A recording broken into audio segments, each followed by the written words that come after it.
le temps en train Voilà, de... on va parler du président Gbagbo. Voilà, essayons d'aller sur l'agenda de l'inscription du président Gbagbo sur la liste électorale qui, pour l'instant, à ce jour, n'est pas encore faite. Quels sont vos leviers pour pouvoir faire changer la chose? Et si ce n'était pas le cas, quels seraient vos recours?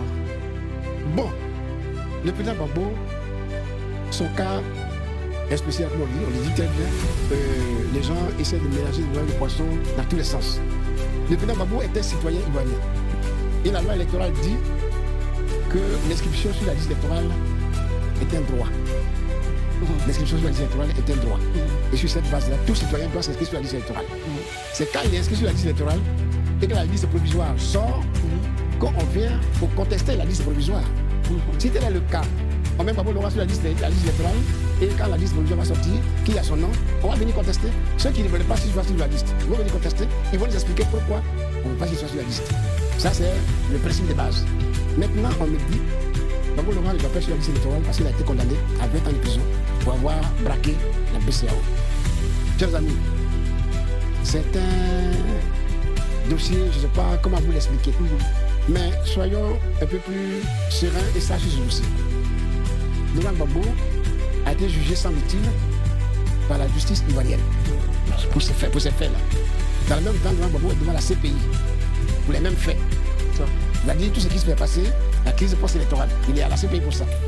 La CPI, c'est une justice internationale que vous-même vous avez choisie pour amener Laurent Gbagbo pour être jugé. C'est la CPI dit, le monsieur n'a rien fait, il est blanchi, il est définitivement acquitté. Vous vous levez pour dire non, il n'est pas définitivement acquitté. Hein. Chez nous ici, il a braqué une banque. Donc on veut le juger. On dit, on le juge par contumace. Contumace, c'est quand tu n'es pas là. Et quand on va te trouver, quand tu juges par contumace. Gbagbo Laurent était à la CPI. C'est le président Alassane Ouattara qui l'a amené à la CPI, dans son avion présidentiel. Ils sont innés. On ne va pas le chercher pour le juger, mais on dit non, non, pendant qu'il n'est pas là, on va le juger. Et qui le juge? C'est lui qui le juge, c'est un tribunal ordinaire. Gbagbo Laurent ne le juge pas par un tribunal ordinaire. C'est un tribunal spécial qu'on appelle ici la Haute Cour de justice. C'est la seule cour qui peut juger Laurent Gbagbo. Donc son jugement n'a pas été fait à l'égard. Contumace, alors qu'on le savait où il était, jugé par les juges, il n'a pas la compétence. Dans ce jugement-là, que vous les journalistes, vous accréditez tout ça et que vous en faites un plan, moi ça me dérange, ça me gêne. Bah, vous êtes quand même là pour vous instruire. Allez-y au fond des dossiers. Posez la question même au conseil constitutionnel pour dire bon, le monsieur a droit de juger dans la loi ivoirienne de telle manière. On l'a jugé comme ça. Qu'est-ce que vous en dites? Le conseil constitutionnel ne dit pas un mot de ça. Et on est là, on spécule. On spécule. Et ça qui nous gêne. Même, mettons dans le cas où il aurait été jugé. Le président Ouattara a pris une loi d'amnistie en 2018 pour amnistier tous ceux qui ont eu des problèmes pendant la crise post-électorale. Gbagbo Laurent, dans ce cas de casse de la banque, la BCEAO, était avec 3 autres complices, on peut les appeler les co-auteurs. Lui, Gbagbo Laurent, Akeebo, Premier ministre, Dabo Désiré, ministre de l'économie et des finances, Kone Katina, ministre du budget. C'est ceux-là qu'on a jugé. Chacun a eu 20 ans. Pour Gbagbo, on dit non, lui il a eu 20 ans, mais il ne va pas sur la liste électorale.